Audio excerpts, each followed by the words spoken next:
क्रोध शांत करने का सबसे आसान तरीका हमारे गौतम बुद्ध ने बताया। एक दिन की बात है, एक व्यक्ति आया गौतम बुद्ध के पास, जो कि गौतम बुद्ध अपने ध्यान में बैठे हुए थे।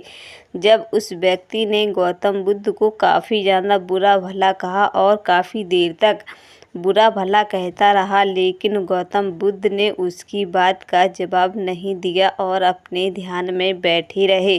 काफ़ी देर तक बुरा भला कहकर जब वो इंसान थक जाता है और शांत बैठ जाता है, गौतम बुद्ध की ओर देखने लगता है। जब गौतम बुद्ध मुस्कुराकर उसकी ओर देखते हैं, तब वो व्यक्ति गौतम बुद्ध से कहने लगता है, मैंने आपको इतना बुरा भला कहा है, लेकिन आपने हमारी बात का जवाब क्यों नहीं दिया? तब गौतम बुद्ध ने कहा, अगर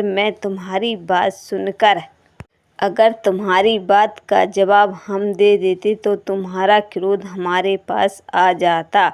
इसलिए मैंने तुम्हारी बात का जवाब नहीं दिया, क्योंकि अगर तुमने हमसे बुरा भला कहा, अगर हम तुम्हारी बात का जवाब दे देते तो तुम्हारा क्रोध हमारे पास आ जाता है। अगर तुम्हें किसी और का क्रोध अपने पास नहीं चाहिए तो कोई भी इंसान तुम्हें कितना भी बुरा भला कहे, लेकिन तुम्हें उसकी बात का जवाब नहीं देना है और खामोश रहना है।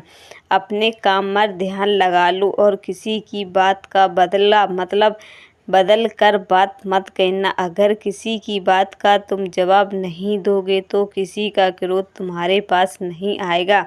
अगर किसी इंसान ने तुमसे कुछ कह दिया है और उसका जवाब तुमने दे दिया है, तो उसका क्रोध तुम्हारे पास आ जाएगा और वो शांत हो जाएगा।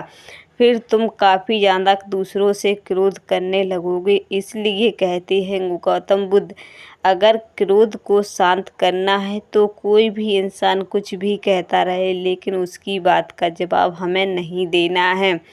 यही हमारे गौतम बुद्ध ने कहा है। गौतम बुद्धाय नमः।